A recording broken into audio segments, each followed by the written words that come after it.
AP fibre net ను ప్రక్షాళన చేస్తున్నామని చైర్మన్ జీవీ రెడ్డి తెలిపారు. ఫైబర్ నెట్ నుంచి ఆర్జీవీకి అక్రమంగా డబ్బు చెల్లించారని, డబ్బు తిరిగి చెల్లించేందుకు ఆయనకు 15 రోజుల సమయం ఇచ్చామని చెప్పారు. గడువులోగా డబ్బు చెల్లించకుంటే ఆర్జీవీపై పోలీసులకు ఫిర్యాదు చేస్తామన్నారు. గత ప్రభుత్వం అర్హత లేని వారిని ఫైబర్ నెట్ లో నియమించిందని, గత ప్రభుత్వం నియమించిన 410 మందిని తొలగిస్తామని అన్నారు.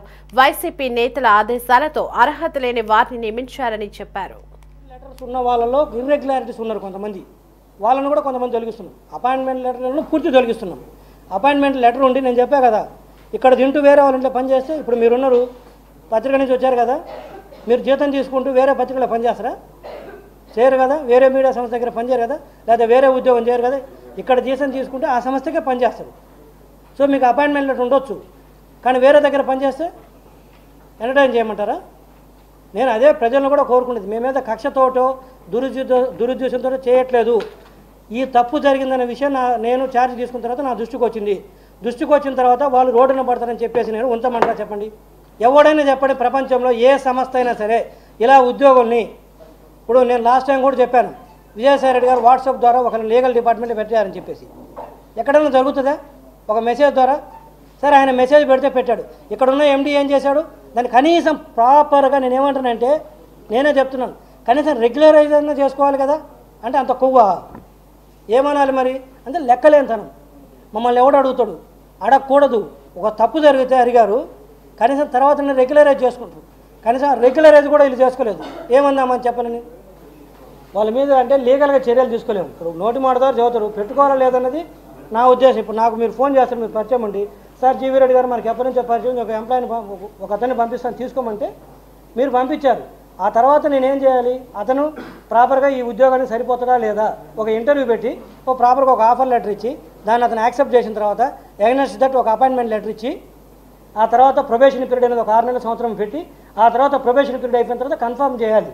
ఇది కదా ప్రాసెస్. ఎమ్మెల్యే చెప్తాడు, ఎంపీ చెబుతాడు. నేనేం వాళ్ళు కరెక్ట్ వాళ్ళని పంపించారని చెప్పను, కాబట్టి లీగల్గా వాళ్ళ మీద చర్యలు తీసుకోలేము. కాకపోతే వాళ్ళు పంపించేటప్పుడు కూడా చూసుకొని పంపిస్తే బాగుంటుంది అనేది నా ఉద్దేశం. అన్నీ వస్తాయి సార్, మీకు నెక్స్ట్ మీకు 15 డేస్ నెలకు ఒక ప్రెస్ మీట్ ఇస్తాను. మొత్తం విత్ ఆధార్ ఇప్పుడు వచ్చింది కదా, ఇవన్నీ కూడా మేము ఇప్పుడు చూడు ఎంప్లాయీ లిస్ట్ ఎలా వచ్చింది, నేము, వాళ్ళ డిజిగ్నేషను, ఏ డిపార్ట్మెంటు, వాళ్ళ కోడు, డేట్ ఆఫ్ అపాయింట్మెంటు, ఎవరు రెఫరెన్స్ ద్వారా వచ్చారు, వెదర్ దేవ వాళ్ళకి అపాయింట్మెంట్ లెటర్ ఉందా లేదా, లేదు, వాళ్ళ జీతం ఎంత, మొత్తం తయారు చేశాం కదా విత్ ఆల్ డాక్యుమెంటరీ ఎవిడెన్స్. రేపు నేను చెప్పినవి కూడా సైఫనింగ్ అయిందా, మనీ లాండరింగ్ అయిందా, మొత్తం కూడా విత్ ఆల్ స్కామ్స్ కూడా ఇస్తాం కదా ఈ సంస్థలో. ఎంత స్కామ్స్ కాకపోతే 2160 కోట్ల అప్పుకి వెళ్తుందండి ఇది. ఆల్రెడీ మళ్ళీ ఈక్విటీ డబ్బులు వచ్చినాయి, 2160 కోట్ల అప్పులు పెట్టున్నారు, మళ్ళీ ఆల్రెడీ పేమెంట్ చేస్తున్నారు. పోనీ వర్కులు కనపడుతున్నాయంటే కళ్ళ ముందు దివాలా తీసింది. ఏం మొహమాటం ఏమున్నదిలో సైఫనింగ్ చేసి ఉంటారు.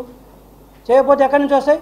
మీ ఉద్యోగం ఎంత, మీ జీతం ఎంత, మీకు ఆస్తులు ఎంత, దీనికి ముందు ఎంత ఆస్తులు, దాని తర్వాత ఆస్తులు ఎంత, బినామీ పేరుతో తెలియదా?